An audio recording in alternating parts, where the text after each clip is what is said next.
I actually can't ethically defend eating meat. I do eat meat. I was a vegetarian for 6 years and began to feel that I wasn't getting enough protein and started eating meat again and found that I actually felt a lot better. So I think it's hard to be an intelligent and active and fit vegetarian. At least it was hard for me. But I think Singer is very often right on the subject. I think it's unethical to delegate something to be done that you wouldn't do yourself for ethical reasons. If you would be horrified to kill an animal and couldn't just never countenance it to get your next hamburger, well then, to have it done out of sight and out of mind is not an ethical solution. Now, it's the solution that many of us still sleep reasonably soundly at night having put in place, but I don't have an argument to support it. It's funny how Sam says he can't morally defend eating meat, and then immediately proceeds to do so. It is the scientific consensus that a well-balanced vegan diet is nutritionally adequate, and it is not difficult to meet your protein needs. In fact, tofu, tempeh, beans, nuts, and seeds are superior sources of protein to meat because they do not contain saturated fat, cholesterol, or carcinogens. Sam's personal anecdote that he felt better when he reintroduced meat to his diet could be explained by coincidence or the placebo effect, or it could be that he was not eating a nutritionally adequate vegetarian diet. If the latter was the case, animal flesh was not the cure. Getting sufficient calories, vitamins, and minerals was. Ultimately, there is no essential nutrient that cannot be obtained from non-animal sources. Meat is not a macronutrient. As for his understanding of the moral argument for veganism, he misses the mark. Whether or not you could do it yourself is irrelevant. Some people have no qualms killing animals themselves, and that doesn't make it moral. Let's go down here. So veganism is a topic that means an awful lot to me, and I'm not going to be one of those guys that goes in here and tries to heckle people the way that vegans often get a reputation of militancy for, and I think that that's generally counterproductive. But my question is, people will often reason their way to a moral position, but you don't see them adopt that moral position in real life. And I'm wondering why there's that disconnect of reason and application. Robert Sapolsky, in his recent book, talked about associating things with disgust when it comes to morality, and there being you having to do something to that effect to actually apply morals that you reason to. I'm wondering what both of your thoughts are about this. Yeah, well, it's hard to do what you acknowledge as good. That's one question. Mm-hmm. Whether or not veganism is actually the most moral prescription, I think we can debate that. But do you have a sense of the acrasia problem, that you know what you should be doing, but you find it hard to actually do?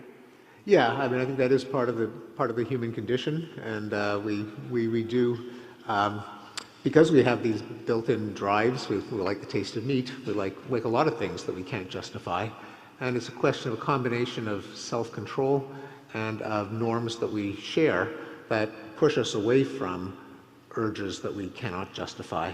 That is one part of human nature, namely, you don't want to be looked down upon by the people you respect, can push back against another, namely, you enjoy activities that you can't justify. Yeah, I mean, norms do a lot of work that we can't individually do, right? So it's hard. If you had to get up every morning and reinvent civilization for yourself, it would be hard to be a civilized person. I mean, so much of what we effortlessly do that is good and moral and civil is the result of our having internalized norms that everyone is abiding by. And so there certainly could come a time where we will look back on the details of factory farming, and it'll be like looking back on the slaveholders of the relatively distant past, and we'll just be aghast that it was ever so. I think there's an interesting ethical wrinkle with respect to the prospect of farming in such a way that the lives of farm animals are net positive. right? So that it's better to have existed as a cow than to have not existed at all. And if we had some sense that these are indeed happy cows, well then it would be better to raise them and treat them well and then finally eat them than it would be to not have done any of that and manage to just engineer tofu that is so healthy that we can live off of it. So I think it's an interesting ethical problem, but I would certainly acknowledge that what we have currently is not like that, and that it is a horror show. So. Acrasia, or weakness of will, is not an excuse to continue ignoring this issue. The fact that it is human nature to lack discipline or moral fortitude at times does not let you off the hook for your immoral behavior. Sam brings up the fact that our ethics are informed by societal norms, yet he, as a moral philosopher, makes the case for an objective morality that is based on maximizing well-being and minimizing suffering. He would argue that our ethics should be informed by moral reasoning rather than social norms. Judging by his behavior, though, Sam's ethics are more informed by norms than reasoning. It's very bizarre to me that someone who has made a career out of moral philosophy lacks the moral fortitude to align his actions with his professed values. Bringing cows, pigs, and chickens into existence for the purpose of consuming their flesh and secretions is not ethical, regardless of how pampered they are. I doubt Sam would accept this reasoning in the human context. Creating clones for the purpose of harvesting their organs and treating them like royalty until the moment they're euthanized would be pretty fucking barbaric. And there is no differential characteristic that justifies this in the animal context, but not the human context. The jump from acknowledging that in the future we'll look back at the practice of factory farming with horror and disgust, much like how we view slavery today, to musing about raising happy cows to inevitably eat, is astounding. He is arguing for the better treatment of slaves rather than the abolition of slavery. Better treatment is, of course, preferable to worse treatment, but the fundamental problem lies in the ownership and exploitation of another sentient being. All right, so I might be a bit atopical. I'm going to ask about animal rights. I guess Brian is into animal rights a bit. So my question is, what is it that's true of an animal that, if true of a human, would justify stabbing them to death for a hamburger? And if you can name such a property, something that, if true of humans, would justify doing this to them, would you be able to spell out the situation in which we do it to them without sounding completely psychopathic? Just to give a quick example, we'll not waste time. If you were to say intelligence, would it be okay to murder low intelligence people? If you were to say that it's the fact that it's natural, would it be, okay to murder humans if that were natural, etc.? Right. And I'll just say, when we went to dinner earlier,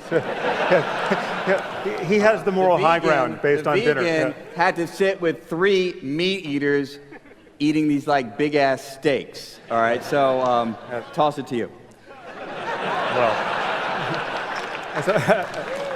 the amazing thing is I briefly considered what to order in light of having to face this moment, and then I said, fuck it. Wasn't worth it. That's right, yes. No, why make it easy on myself? Well, so there are many. So I'm basically a consequentialist, which means I just think the cash value of a moral proposition is in the well-being of conscious creatures now or in the future, actual or possible, right? So I think there are things that should be captured. They can be captured by consequentialism thought all the way through that aren't normally captured by it. So, for instance, when you ask why is it,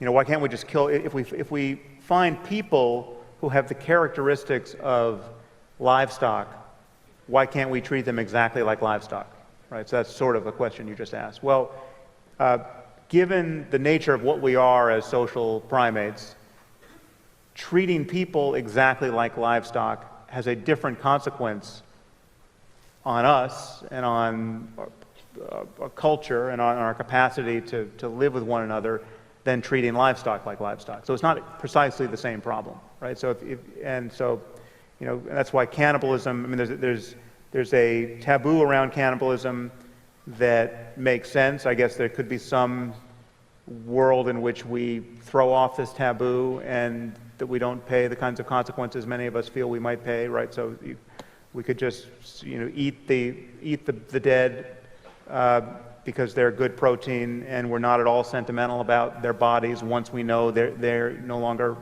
have a basis for experience, right? But in this world, at this moment, given all the moving parts, if people start eating their parents when they die, we feel differently about them, right? And that begins to derange many other things we care about. So you have to take all the consequences in view. Now, I think that it's impossible to defend factory farming as it is. I mean, knowing the details. I think it's just, we want to solve that problem somehow, right?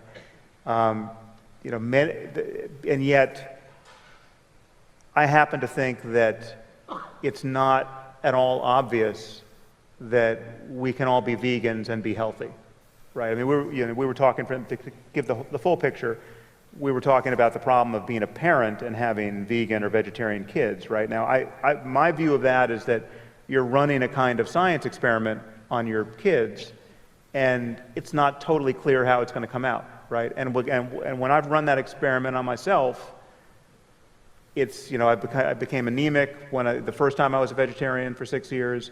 All kinds of things go sideways in my blood the last time I did this experiment for a year.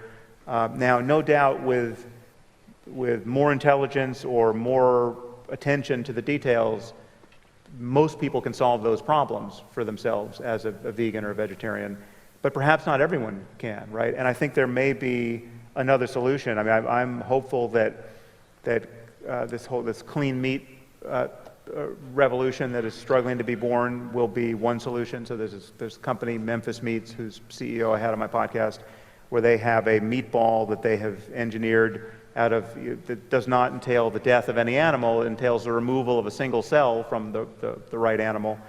They grow these cells in culture, and then you have, unfortunately now it's still an $18,000 meatball, but ultimately, if it could be brought to scale, it would be a meat industry that wouldn't entail the suffering and death of billions of animals.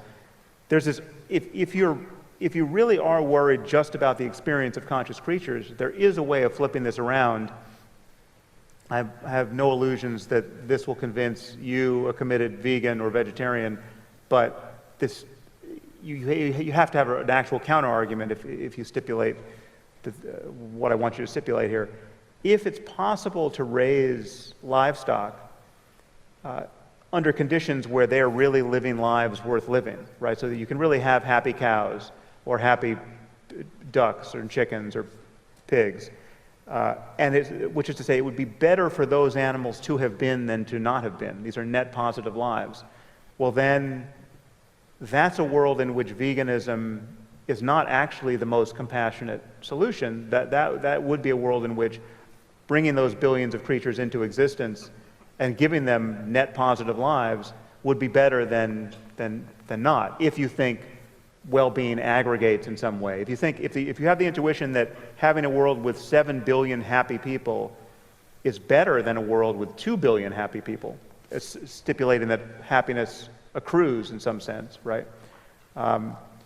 You can run that same experiment. Now, I'm not saying we're anywhere near there with respect to our current practices, and I would completely support every differentiation one wanted to make with respect to the ethics of treating animals well. But it's not given all of the moving parts, it's not a straightforward question of saying, well, obviously everyone should be vegan right now. Well, I would just answer by saying, don't stab them for the hamburger.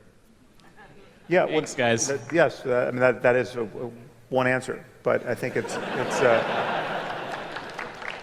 We've run the science experiment, Sam, and it is the scientific consensus that a well-balanced vegan diet is suitable for humans at all stages of the life cycle.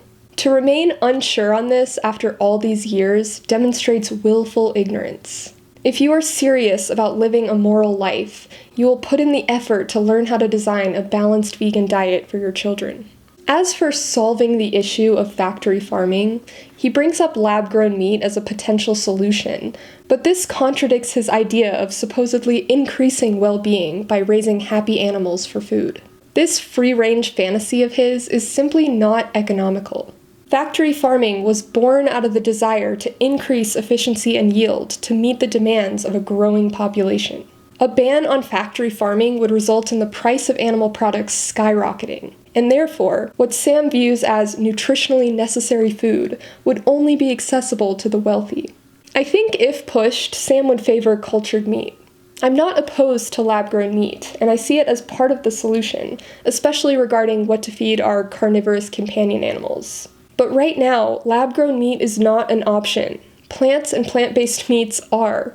Our moral obligation to other animals exists right now, not only in the future when cultured meat is available. Thank you so much for watching. Subscribe and hit the bell so you won't miss the rest of this series. If you're not vegan and would like help going vegan, check out the resources in the description box. Alright, peace out. Yo, how when me eat them, I wonder when me eat. When me tell them say me nah eat no fish, nah no meat now. How when me eat them, I wonder when me yam. When me tell them say that I'm a vegan man. How when me eat them, I wonder when me eat. When me tell them